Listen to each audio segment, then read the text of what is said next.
Так, короче, друзья, всем привет, с вами снова Дэн. Сегодня я снимаю видео, еще одно видео.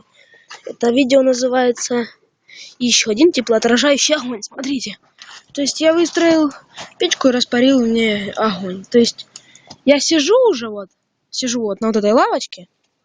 Сейчас я отойду и покажу вам. То есть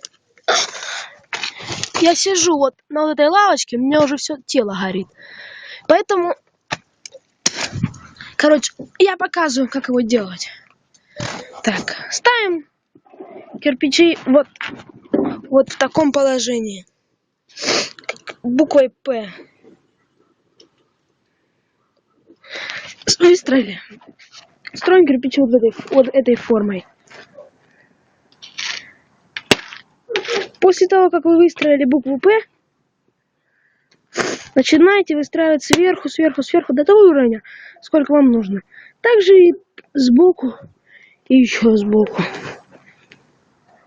Вот это и называется теплоотражающий огонь. На нем можно жарить все что угодно. Шашлыки, огонь. Ой, точнее, никакой огонь. Шашлыки, картошку, сосиску. В общем, можно приготовить любую пищу на этом костре. Так что, всем до скорого. Ставьте лайки, подписывайтесь на канал.